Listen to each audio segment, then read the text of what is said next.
आप तो जानते ही हैं साथियों, वहां पर 4 लश्कर हैं जिन्होंने डेरा डाल रखा है। हम्स, दमिश्क, बसरा और फिलिस्तीन में अराबा। और हर फौज में लगभग 7 से लेकर 10,000 तक जंगी सिपाही मौजूद हैं। अगर सबकी तादाद देखी जाए तो मेरे हिसाब से 30,000 से ज्यादा नहीं होंगे। असला भी कुछ खास नहीं, सिर्फ तलवारें, नेज़े और तीर तरकश। वो घोड़ों और ऊंटों पर सवारी करते हैं और उनके पास खाने पीने की भी ज्यादा चीजें मुयस्सर नहीं है।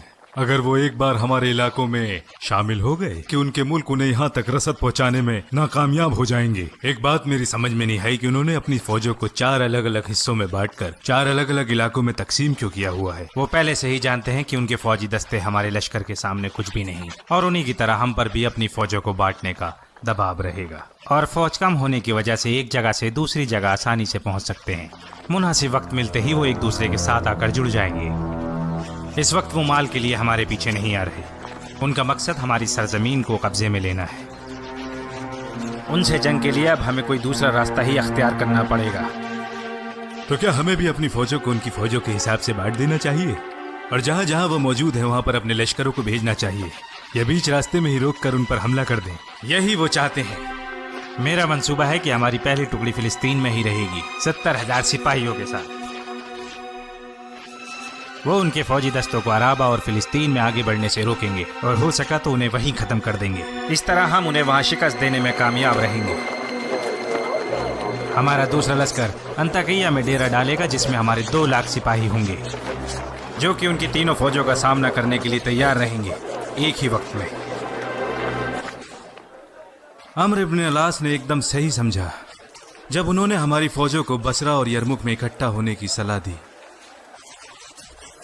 इससे पहले कि रूमी उन पर एक साथ हमला करते।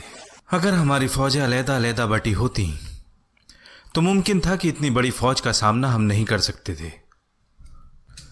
इससे पहले कि रोमी फौजें उन तक पहुंच पाती सिवाय अम्र की फौज के, तो उन्हें इस बीच इकट्ठा होने का मौका मिल गया।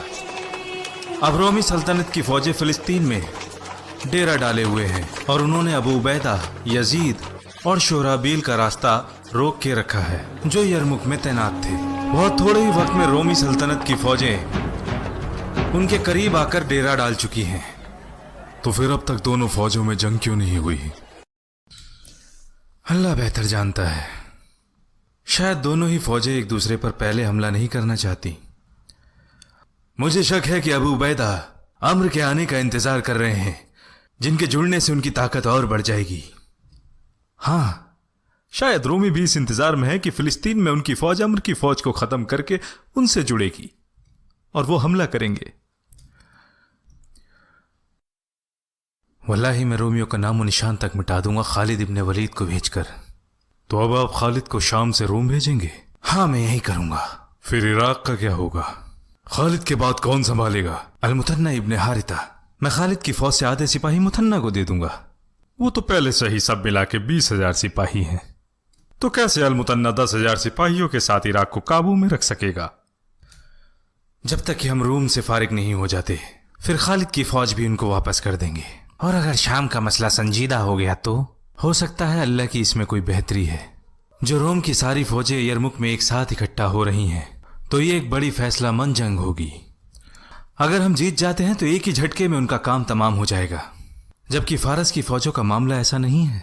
हाँ, मुझे डर है कि अगर अल-मुथन्ना को आधी फौज के साथ वहां छोड़ा गया तो फारसी इसका फायदा उठाकर उन पर हमला कर सकते हैं और हम अपना बना बनाया रुतबा वहां खो सकते हैं। पता नहीं। देखो, हमारी कौम कोई दौलतमंद तो है नहीं। हमें हालातों को सामने रखकर ही फैसले लेने हैं और नफे और नुकसान को एक दूसरे पर तरजीह देनी है। रोमी सल्तनत की फौजें हमारे खिलाफ इकट्ठा हो चुकी हैं और हमारे ज्यादातर लश्कर भी वहां हैं। वक्त ज्यादा नहीं है। अल्लाह ना करे वो हम पर गालिब आ गए, तो फिर हमें नहीं मालूम कि उसके बाद क्या होगा। और इस शिकस्त से हमारे लोगों के हौसले पस्त हो जाएंगे, यही नहीं इराक में भी, और फारसी इस बात का फायदा उठाएंगे। लेकिन हम अगर सबसे बड़ी सल्तनत रोम को हरा देते हैं तो फारसी वैसे ही कमजोर पड़ जाएंगे। फिर हम एक के बाद एक फौज भेजेंगे जैसा मुनासिब होगा इंशाअल्लाह। आपने बिल्कुल सच ही कहा है या खलीफतुर रसूलुल्लाह। लेकिन सिपह सलार किसे बनाएंगे अगर खालिद फौज से जुड़ता है तो? खालिद? तो आप खालिद को फौज का सिपह सलार बनाएंगे जबकि अबू बैदा अमीरुल उम्मा वहां मौजूद है। अगर आप और मैं जंग में मौजूद हैं तब भी उमर, वल्लाही मैं जानता हूं कि अबू बैदा खालिद से बेहतर हैं और वो इस्लाम में भी पहले ही आए हैं। लेकिन जहां तक जंग की बात है तो खालिद का कोई मुकाबला नहीं। अबू उबैदा की बात करूं तो वो एक बड़े नरम दिल इंसान हैं, उन्हें मौत का डर नहीं है। लेकिन मुझे डर है कि जल्दबाजी में कोई ऐसा फैसला न कर ले जिससे कौम को नुकसान हो जाए। दूसरी तरफ अम्र बिन अलास निहायत ही अक्लमंद और मंसूबेदार इंसान है, लेकिन डर है कि अगर उन्होंने आबो हवा को समझने में देर कर दी तो इससे नुकसान हो जाएगा। इक्रिमा, यजीद और शुराबील बेशक बहुत बहादुर हैं, लेकिन खालिद के मुकाबले उनका तजुर्बा कम है। और इसके अलावा किसी ने भी खालिद की तरह बड़ी जंगें नहीं लड़ी हैं, जबकि खालिद में बिल्ली जैसा सब्र है और शेर जितना फुर्तीला है। वो जोशीला है, जाबाज है, मगर जल्दबाजी नहीं करता। वो अपने मंसूबे बनाता है और उन्हें मुकम्मल करता है। तो भला मैं क्यों उसे सिपाही सलार ना बनाऊं?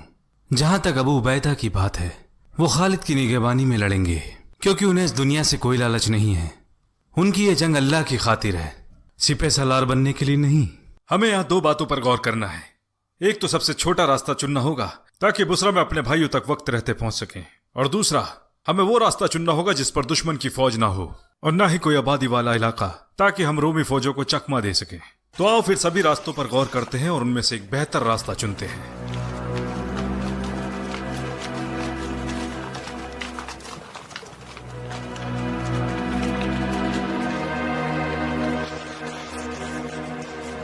इनमें से चौथा रास्ता होकर जाता है अल निम्र, कराकैड, सुआ, अराक, तदमुरु, अल करियातैन, गुततू और बुसरा। इस रास्ते पर न फारस के किले हैं और न रोम के। दुश्मन से सामना किए बिना हम बसरा पहुंच सकते हैं और ये सबसे छोटा रास्ता भी है। लेकिन इस रास्ते पर हमें बंजर रेगिस्तान मिलेगा। इस रास्ते पर न पानी है और न चारा, और हमें लगातार 5 दिन और रात चलकर सुआ पहुंचना होगा। उसके बाद सब ठीक हो जाएगा। मगर मुझे लगता है इस रास्ते पर बड़ा खतरा है। हाँ, मैं जानता हूं ये रास्ता खतरों से भरा पड़ा है और इस रास्ते पर तेज धूप होगी, न पानी मिलेगा न चारा, मगर सिर्फ 5 दिनों के लिए। लेकिन अगर हमने इनसे बचने का कोई तरीका ढूंढ लिया तो बहुत कम वक्त में हम अपनी मंजिल तक पहुंच जाएंगे। अगर हम बीच रास्ते में फंस गए और शाम में हमारे भाइयों पर दुश्मनों का हमला हुआ और वो जंग में हार गए तो वो मुसीबत इस मुसीबत से ज्यादा भारी होगी। राफिया, तुम बताओ तुम्हारा इस बारे में क्या ख्याल है? जब मैं बहुत छोटा था तब मैं अपने बाबा के साथ इस रास्ते पर गया था। वल्लाही अकेला घुड़सवार भी इस रास्ते पर जाने से घबराता है, तो भला कैसे एक बड़ा लश्कर इतने साजो सामान के साथ इस रास्ते को पार करेगा? पानी के लिए कोई रास्ता निकालो। इसके अलावा कुछ और हमें इस रास्ते पर जाने से नहीं रोक सकता। मैं नहीं जानता। हमें और हमारे घोड़ों को इस रास्ते पर पानी की जरूरत तो पड़ेगी ही, और दोनों ही सूरत हाल में हमें इतना पानी नहीं ले जा सकते। हमारी सवारी हलाक हुई तो हम भी हलाक हो जाएंगे। लेकिन ना ना ना, कुछ नहीं। बताओ क्या सोच रहे हो? हम शायद पीने का पानी ले जा सकते हैं। मेरे दिमाग में एक मंसूबा आया है, और इतना पानी काफी होगा जब तक हम सुबह ना पहुंच जाएं।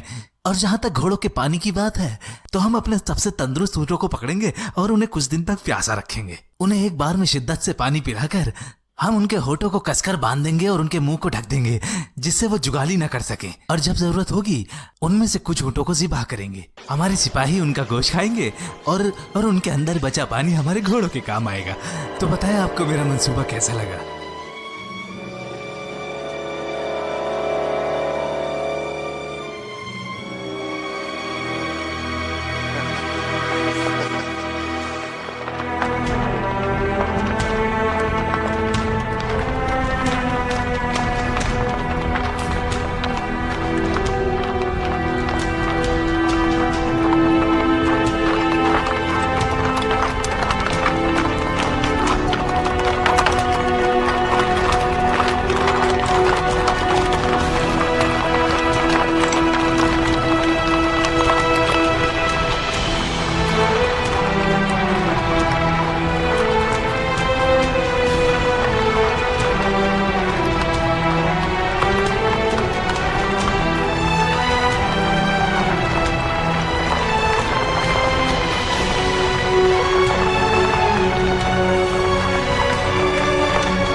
अस्सलाम वालेकुम वरहमतुल्लाह। वालेकुम अस्सलाम रहमतुल्लाह। क्या खालिद ने भेजा है? कैसे हैं वो? कब तक आ जाएंगे इंशाअल्लाह? हीरा से कूच करने से पहले उन्होंने मुझे भेजा था।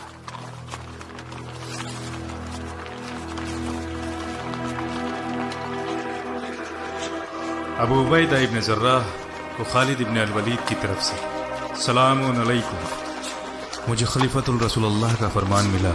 उन्होंने मुझे शाम की तरफ कूच करने का हुक्म दिया, फौज का सिपह सालार बनाकर।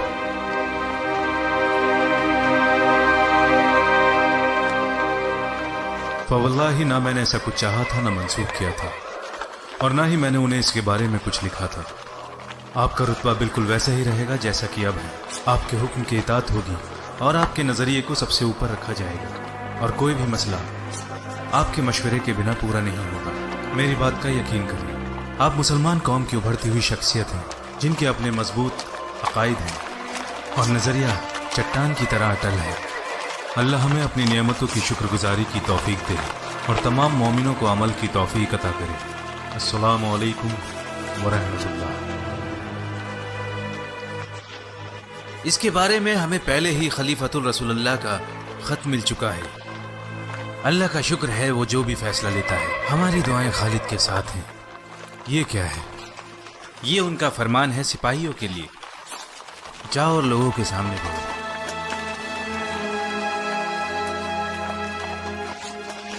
ये फरमान अल्लाह के निगहबान सिपाहियों के लिए, खालिद इब्न अल वलीद की तरफ से। मुझे खलीफतुर रसूलुल्लाह का फरमान मिला यहाँ आकर तुमसे जुड़ने के लिए, और मैं फौरन वहां से चल निकला। वो वक्त ज्यादा दूर नहीं कि जब हमारे लोग आपके बीच मौजूद होंगे। तो अपने रास्ते पर साबित कदम रहो। अल्लाह का वादा जरूर पूरा होगा और वो हमें अपनी नेमतों से नवाजेगा। अल्लाह ताला हमारे ईमान पर हमें कायम रखे और इस्लाम में हमारे यकीन और मजबूत हो। अस्सलामु अलैकुम। खुश हो जाओ और जश्न मनाओ।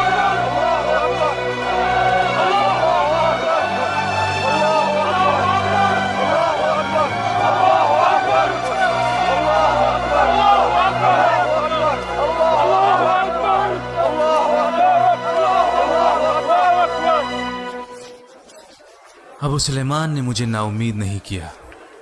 अल्हम्दुलिल्लाह। मैंने बराबर अल्लाह से उनके लिए दुआ की कि वो हिफाजत के साथ अपनी मंजिल तक पहुंच जाएं, इससे पहले कि रोमी हमारे लोगों पर हमला करते। अल्लाह ने मेरी सारी परेशानियों को अब दूर कर दिया। कितने होशियार हैं। कोई भी लश्कर उस रास्ते से नहीं जा सकता। अपने लोगों तक पहुंचने में उन्हें महज 18 दिन लगे और 5 रातों में उन्होंने वो बंजर रास्ता पार कर लिया। बल खालिद के अलावा ये काम और कौन कर सकता था? अल्लाह ने आपको सही काम करने की तौफीक दी अबू बकर। वाकई खालिद के अलावा ये कोई और नहीं कर सकता था। मैंने भी आपकी तरह अल्लाह से दुआ की कि अल्लाह उन्हें अपने मकसद में कामयाब करे, इससे पहले कि रोमी हमारे लोगों पर हमला कर पाते। अल्लाह ने वाकई उनकी बड़े खतरे से हिफाजत की है जो उस रास्ते को पार करने पर पेश आता। अगर उन्होंने मुझसे इसका मशवरा लिया होता तो मैं शायद इसकी इजाजत उन्हें कभी न देता। उन्होंने अपने मकसद को पा लिया है और इसमें एक भी सिपाही का नुकसान नहीं हुआ। वो मौत के रास्ते पर चल रहे थे, वो तो अल्लाह का फजल था, ऐसा कुछ नहीं हुआ। मगर अल्लाह ने ही उन्हें वहां पानी अता किया। हमें अल्लाह का शुक्र अदा करना चाहिए। जो अपने लोगों का शुक्र अदा नहीं करता वो अल्लाह की नजर में भी नाशुक्र है। वाकई मैं खालिद की जाबाजी, होशियारी और दूरंदेशी की कदर करता हूं। अगर वो अकेले होते तो मुझे ऐसा कुछ महसूस नहीं होता, बल्कि मैं भी उनकी तारीफ करता। उन्हें ऐसे लोगों की जरूरत थी जो उनकी तरह होते, लेकिन सारे ही लोग एक जैसे नहीं होते। उस फौज में कुछ ऐसे लोग भी थे जो बहुत कमजोर थे। इस काम के लिए मैं उनकी तारीफ करता हूं, लेकिन जिन लोगों ने उनकी वजह से बहादुरी और हिम्मत दिखाई, मेरी उनके साथ हमदर्दी है। इस वक्त तो वो इस शदीद खतरे से महफूज हो गए, लेकिन मुझे नहीं मालूम कि अगर आगे ऐसा खतरा पेश आता है तो वे अपने आप को संभालने की हालत में होंगे भी या नहीं। अगर उनकी बहादुरी को अबू उबैदा की नरमदिली के साथ मिलाया जाए तब दोनों में तब्दीली आएगी और ये किफायती भी होगा, जैसे अबू बकर में तब्दीली आती है उमर इब्न अल खत्ताब की बात से।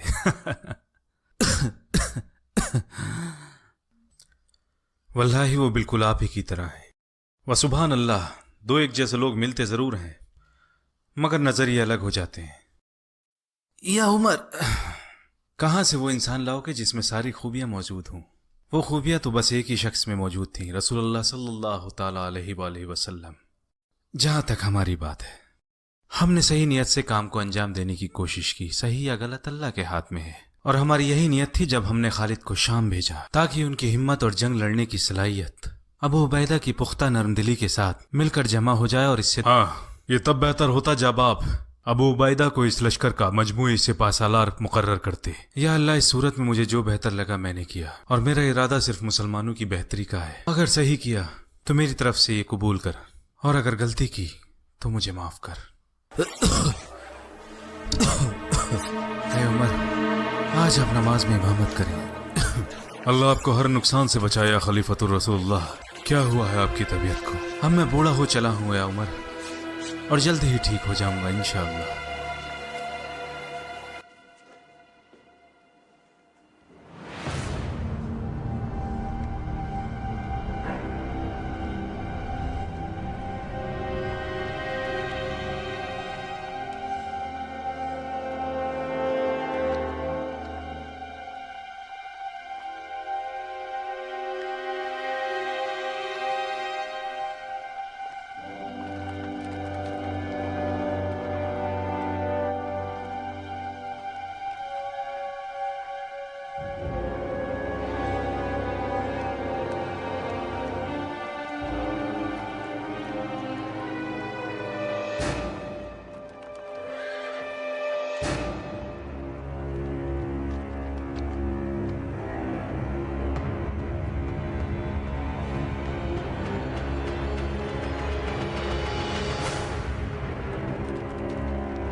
मेरी समझ में नहीं आया ये अरबी कैसे बसरा से निकलकर फिलिस्तीन पहुंच गए और वहां तैनात हमारे लश्कर पर अचानक हमला करके उसे खत्म कर दिया। फिर वो यरमुक वापस आते हैं और वहां खड़ी हमारी फौज को खबर तक नहीं होती। कैसे हो सकता है ये? कैसे?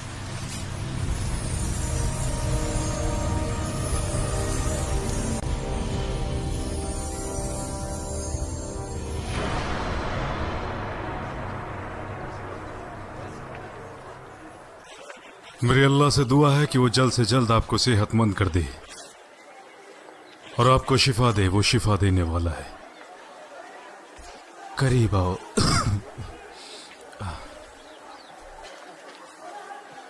मेरी बात ध्यान से सुनो।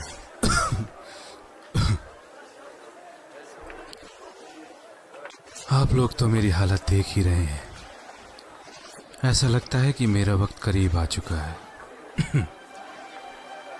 अल्लाह ने तुम्हें आज़ाद कर दिया है मेरी बैत से। اور مجھ سے کیا عقائد سے.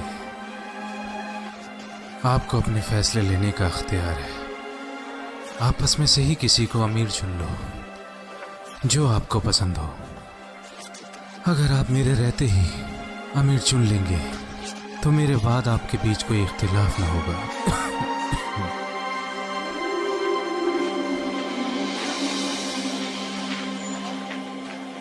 کہاں جا رہے ہو ابا حفص؟ آپ لوگ آپس میں مشورہ کرو اور کسی کو چن لو.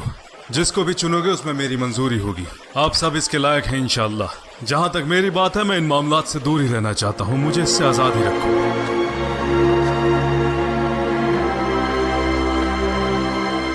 لا واللہ مجھ پر بڑی ذمہ داری ڈال دی ہے یہ کہہ کر کہ میرا نظریہ آپ کا نظریہ ہے. ہر کوئی ذمہ داری سے بھاگ رہا ہے. میں جانتا ہوں کہ یہ بڑی ذمہ داری والا کام ہے جبکہ ہم میں سے کوئی نہیں جانتا کہ اس کا نتیجہ اچھا ہوگا یا برا. مگر یہ سارے فرائض ہیں جو ہمیں مل کر نبھانے ہیں. بغیر امیر چنے کون لوگوں کے حقوق کو یقینی بنائے گا اور کون معاشرے کو ساتھ لے کر چلے گا. لا حول ولا قوت الا باللہ. اب جو بھی فیصلہ لیں گے ہمیں منظور ہوگا یا خلیفۃ الرسول اللہ. تو پھر مشورہ اور شورا کا کیا ہوگا؟ آپ نام لیں ہم مشورہ دیں گے. یقین جانیں ہماری نصیحت پوری ایمانداری کے ساتھ ہوگی. اگر ہماری رائے ایک جگہ اتفاق کرتی ہے تو عوام میں عام کر دیں گے. اچھا مجھے بتاؤ عمر ابن الخطاب کے لیے آپ مجھ سے وہ پوچھ رہے ہیں جو آپ بہتر جانتے ہیں. پھر بھی بتاؤ مجھے. واللہ آپ کی سوچ بالکل صحیح ہے. عمر آپ انہیں ہم سے بہتر جانتے ہیں. پھر بھی ابو عبداللہ مجھے عمر کے بارے میں اتنا ہی علم ہے کہ جو وہ بولتے ہیں اس سے بہتر وہ کر کے دکھاتے ہیں. اللہ آپ پر رحم کرے. آپ نے انصاف کی بات کہی ہے. ہماری زبان سے ان کے لیے کچھ نہ نکلے گا سوائے خیر کے. کوئی منافق ہی ان سے نفرت کر سکتا ہے. جب رسول اللہ صلی اللہ علیہ وسلم نے ان کے بارے میں فرمایا تھا کہ جب عمر اور شیطان آمنے سامنے آ جائیں تو عمر کو دیکھ کر شیطان بھی اپنا راستہ بدل لیتا ہے.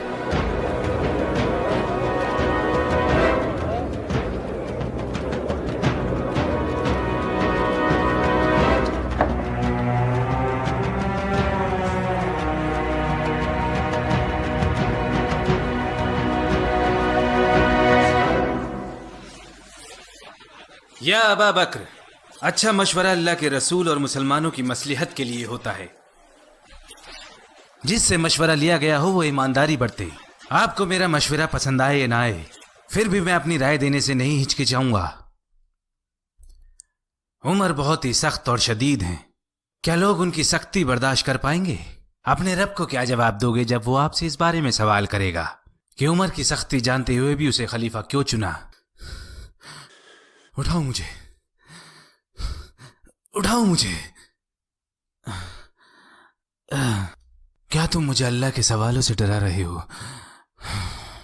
لوگوں کے معاملے میں ظلم اور ناانصافی سے کام لینا سب سے بڑا جرم ہے.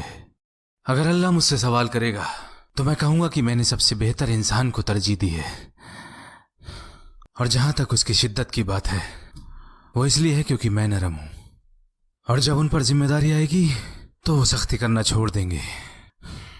اے لوگو، بہت جلد تم لوگ مالدار ہو جاؤ گے اور وہی ہوگا جیسا فرمایا تھا رسول اللہ صلی اللہ علیہ وسلم نے.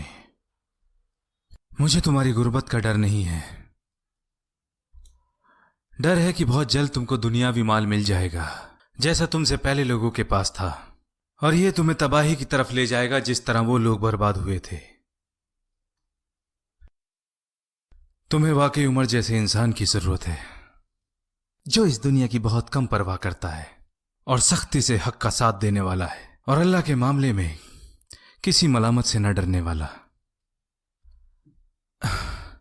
اور میں نے تو کہا تھا آپس میں سے ہی کسی کو چن لینے کو.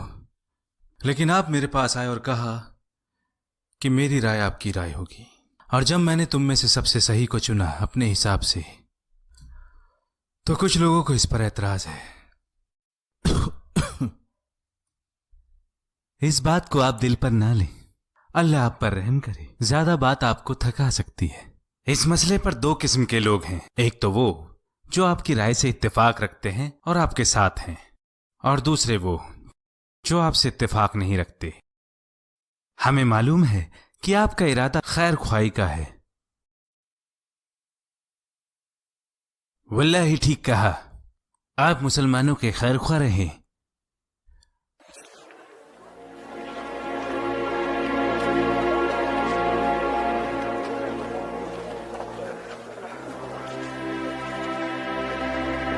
आप इन हालातों में कैसे बाहर आए खलीफतुर रसूल अल्लाह? आपकी तो तबीयत भी ठीक नहीं है, क्या आप अपना ख्याल भी नहीं रखेंगे? या माशरल मुस्लिमीन, मेरी बात सुनो।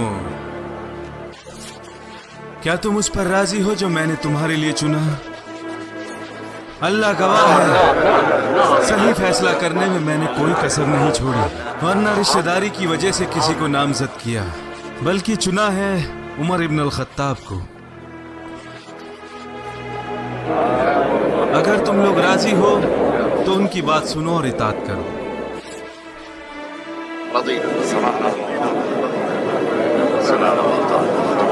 ऐ मेरे अल्लाह, तू जानता है कि मेरा इरादा खैर के अलावा और कुछ नहीं, मुझे बस फितने का डर था, और वही किया जो तू जानता है। सही फैसला लेने की हरजत कोशिश की और सब में से उसे चुना जो इन सब में बेहतर है और जो इनकी बेहतरी का सबसे ज्यादा ख्याल रखेगा।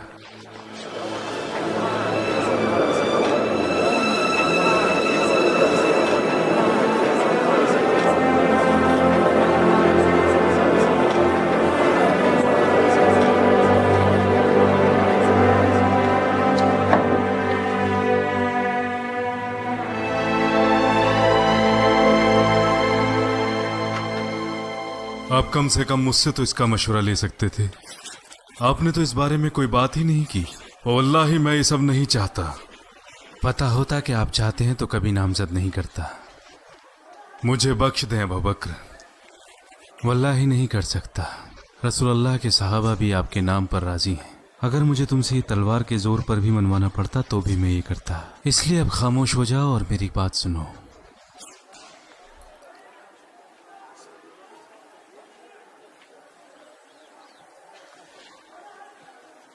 अल्लाह से डरना उमर। क़यामत के दिन उन्हीं लोगों के अमाल उन्हें बचाएंगे जिन्होंने दुनिया में हक़ का साथ दिया। जब हक़ को कल तराजू में तोला जाएगा तो उसी की अहमियत सबसे ज़्यादा होगी। जब कभी तुम जन्नती लोगों को याद करो तो कहना, मुझे डर है कि शायद मैं इन लोगों के साथ ना जा पाऊँ।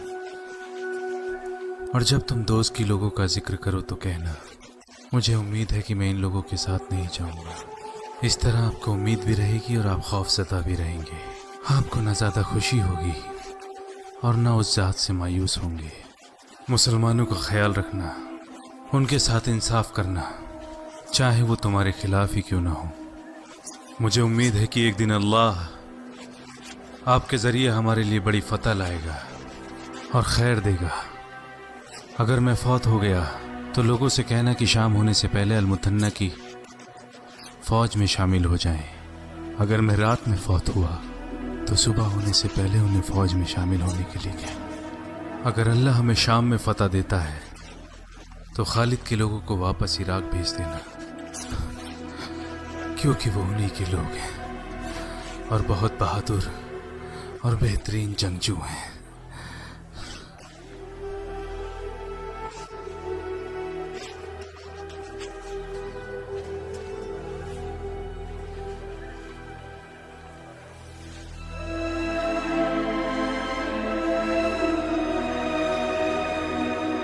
कब तक रसूलुल्लाह से दूर रहूंगा?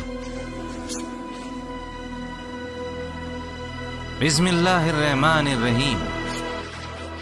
यह अबू बकर इब्न अबी ख़ुवाफ़ा का आखिरी हुक्मनामा है इस दुनिया से रुखसत होने से पहले, जब वो आखिरत में दाखिल होने के करीब हैं।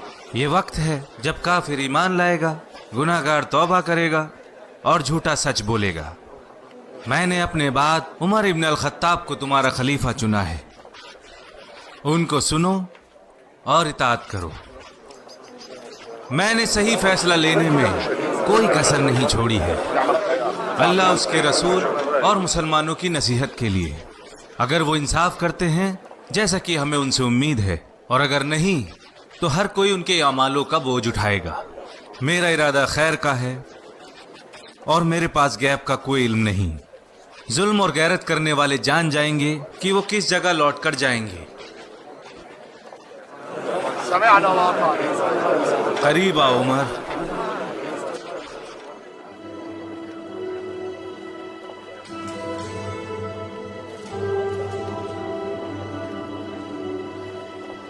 अपना हाथ बढ़ाओ ताकि हम बैत कर सके।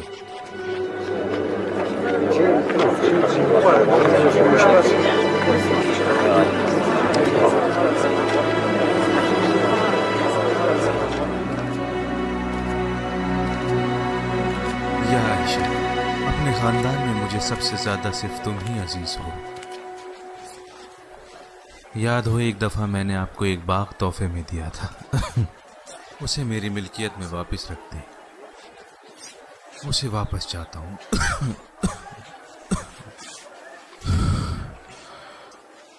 जब से खिलाफत संभाली है मैंने बैतुल माल से ना एक दिनार ली है और ना ही एक दरहम, सिवाय जिस पर मेरा हक था।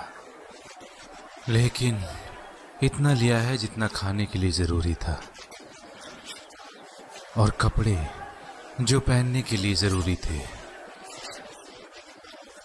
और जो जंग में गनीमत से हासिल हुआ उससे हमने कुछ भी नहीं लिया सिवाय उस ऊँटनी के जिस पर हम पानी लाते थे और उस मखमली कपड़े के। जब मैं ना रहूं तो ये सब उमर के हवाले कर देना और खुद अपने पास कुछ भी न रखना। खिलाफत मिलने के बाद उमर मुझसे जिद करते रहे और बैतुल माल से मेरे लिए वजीफा मुकर्रर कर दिया ताकि मैं अपना सारा वक्त मुसलमानों के मामलात के लिए लगा दूं। बेटी आयशा, जुनूबी मदीना में मेरा एक बाग है जो उस वजीफे के बराबर है। उसे उमर के हवाले कर देना और बैतुल माल में जमा करा देना ताकि मेरे हिस्से कोई जिम्मेदारी ना रहे। मेरे जाने के बाद और मेरे खिलाफ कोई उंगली ना उठा पाए।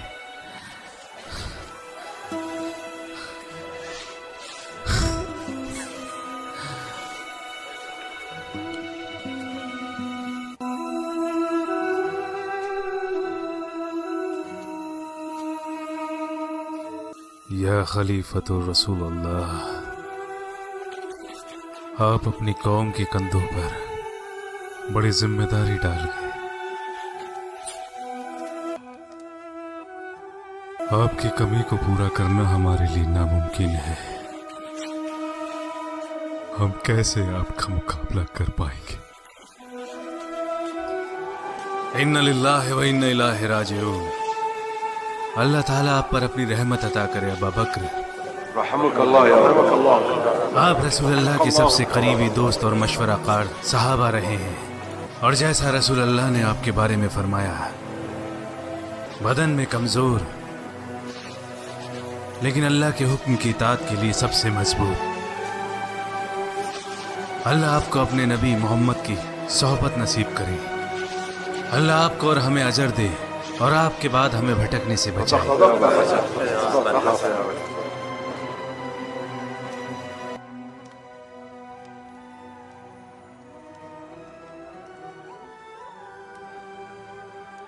अल्लाह से मुलाकात के वक्त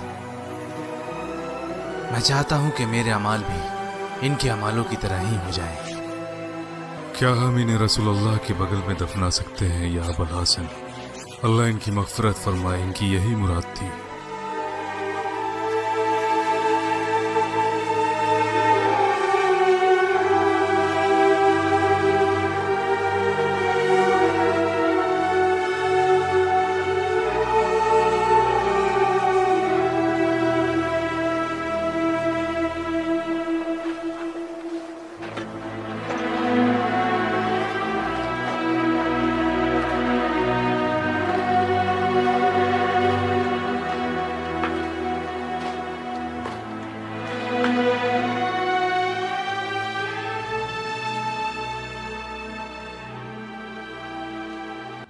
कितनी बड़ी जिम्मेदारी ले ली है उमर इब्न अल खत्ताब। ठीक है, ठीक है। वल्लाही दोनों साहबाओं के नक्शे कदम पर चलकर ही जिम्मेदारी का हक अदा कर सकते हो, वरना तुम तबाह हो जाओगे। हे अल्लाह, तूने मेरे कंधों पर बड़ी जिम्मेदारी डाल दी है। अब तू ही मुझे इस जिम्मेदारी को उठाने की कुव्वत दे, क्योंकि मेरी अपनी कोई ताकत नहीं है। वला हौला वला कुव्वता इल्ला बिल्लाह।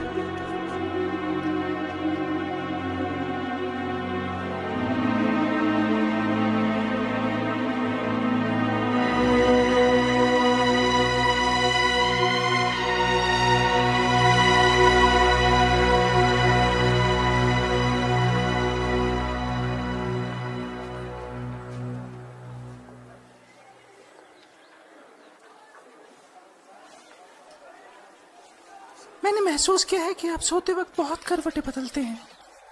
ऐसा लगता है जैसे आप बड़ी तकलीफ में हो। क्या ऐसे ही खलीफा अपने दिन की शुरुआत करते हैं? या अतिका, मैं उस दिन से डरता हूं जिस दिन ये दिल और नजर फेर दी जाएगी। एक आम इंसान डरता है कि उससे उसके घर वालों के बारे में सवाल होगा, तो सोचो मेरा क्या हाल होगा जब सारे मुसलमान मेरे जिम्मे हैं। अल्लाह से मदद मांगे, आप तो सबसे ज्यादा ईमानदार और कुव्वत वाले हैं। पता नहीं, पता नहीं। मुझे डर है कि कहीं कुव्वत सख्ती से न टकरा जाए। मुझे मालूम है कि कुछ साहबा मेरे सख्त रवैये से डरते हैं। वल्लाही मुझे भी इसी बात का डर है। तुम क्या सोचती हो? किस बारे में? मेरी सख्ती के बारे में। आपकी सख्ती की हकीकत यह है कि आप गैरों से ज्यादा खुद पढ़ सकते हैं, और इसका इस्तेमाल आप वहां करते हैं जहां वाकई इसकी जरूरत है। इसके अलावा आप इताअत करते हैं जो अल्लाह ने नाजिल किया है, और जहां जरूरत होती है वहां आप सब्र और रिजाल भी दिखाते हैं और अपनी जिम्मेदारियों को संभालें। अबा हफ्स, अल्लाह आपका निगहबान है। अल्लाह तुम्हें खैर दे आतिका। वल्लाही तुमने मेरी परेशानियों को कुछ हल्का किया है।